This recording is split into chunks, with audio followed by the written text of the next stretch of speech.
Hello class 10 आज मैं आपको लास्ट कहानी दो कलाकार इनके प्रश्नोत्तर कराने जा रही हूँ। तो अभ्यास पुस्तिका में पाठ 10 दो कलाकार हैं। इसके प्रश्नोत्तर मैं आपको समझाने जा रही हूँ, जिन्हें आपको अपने कॉपी में करना होगा। तो पेज नंबर 91 पे हूँ मैं। इसमें पहला प्रश्न है, गद्यांश दिया है और उस पर आधारित प्रश्न है कि अरे यह क्या, इसमें तो सड़क, आदमी, ट्राम, बस, मोटर, मकान सब एक दूसरे पर चढ़ रहे हैं, मानो सबकी खिचड़ी पका रखी है। क्या घन चक्कर बनाया है। अरे यह क्या, वाक्य का वक्ता और श्रोता कौन है।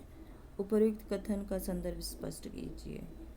तो उपर्युक्त वाक्य का वक्ता अरुणा है और श्रोता अरुणा की सहेली चित्रा है। चित्रा ने बहुत मेहनत से चित्र बनाया था। उसे पूरा विश्वास था कि यह चित्र उसे प्रथम पुरस्कार अथवा प्रथम इनाम दिलाएगा। वह अपना चित्र सोती हुई अरुणा को जबरदस्ती उठाकर दिखाती है, क्योंकि चित्रा और अरुणा हॉस्टल के एक ही कमरे में रहते हैं और दोनों ही सखियां या सहेलियां हैं। अरुणा चित्र को चारों ओर घुमाकर देखती है, परंतु उसे चित्र समझ में नहीं आता है। और अरुणा चित्र के संदर्भ में अपनी उलझन चित्रा को बताती है कि यह क्या घन चक्कर तुमने बना रखा है। ठीक है।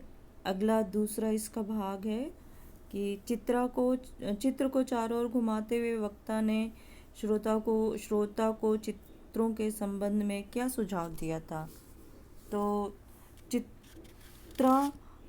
चित्रा ने अरुणा को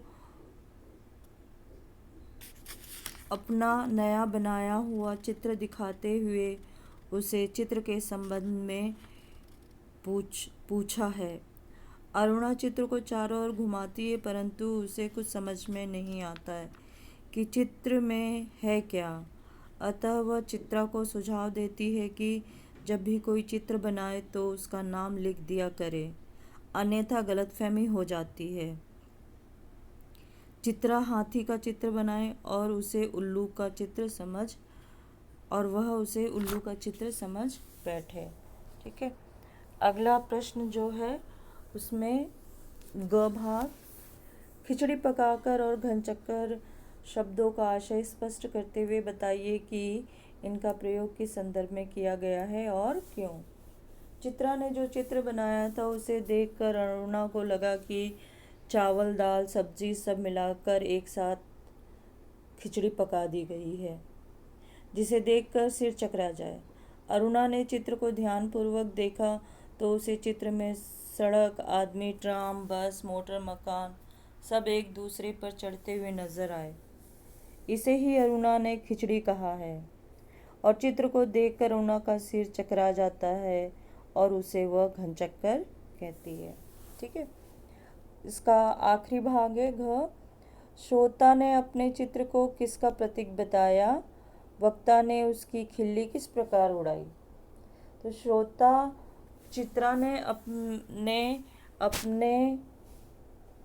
अपने चित्र जिसमें सड़क, आदमी, ट्राम, बस, मोटर, मकान सभी एक दूसरे पर चढ़ रहे हैं को आज की दुनिया के कन्फ्यूज़न का प्रतीक बताया। वक्ता अरुणा ने अपनी सहेली चित्रा की खिल्ली उड़ाते हुए कहा कि यह सब उसके दिमाग का कन्फ्यूज़न का प्रतीक है। वह ऐसी बेवकूफ़ी करके बिना मतलब के अपनी ज़िंदगी खराब कर रही है।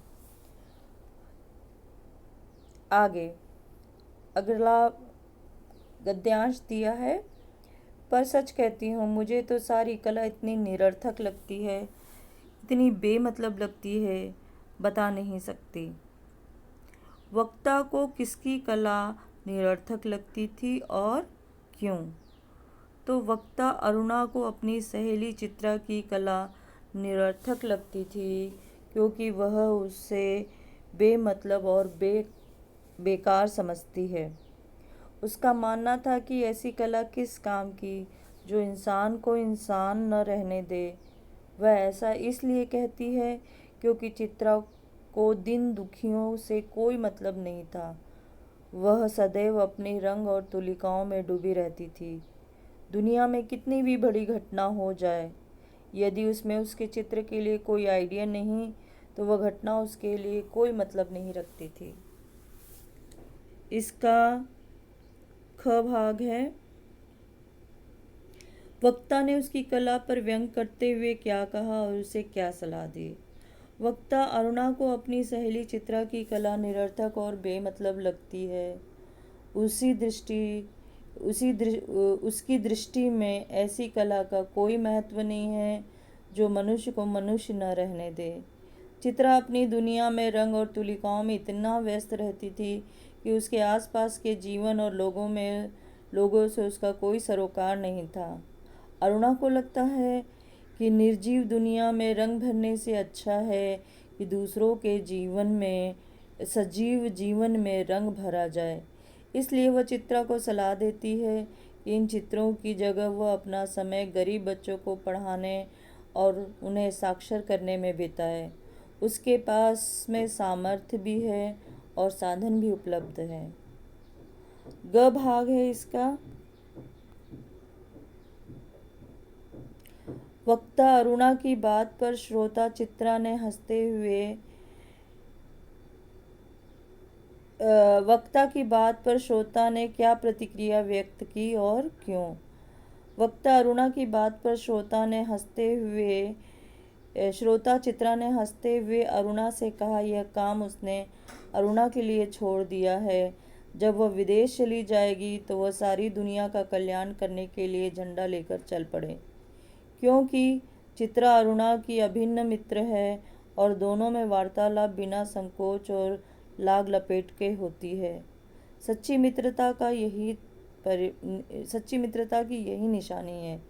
चित्रा के ऐसा कहने के पीछे कारण यह है कि अरुणा एक समाज सेविका है और वह चौकीदार, नौकरों, चपरासियों के बच्चों को पढ़ाती थी, गरीब महिलाओं को हुनर सिखाती थी ताकि वे अपने जीवन को संवार सके। बच्चों, यहाँ तक मैंने आपको करा दिया है। अब बाकी का वीडियो मैं आपको अगले नेक्स्ट उसमें बना कर दूँगी। तब तक इतना काम आप कंप्लीट करिए। Take care all of you.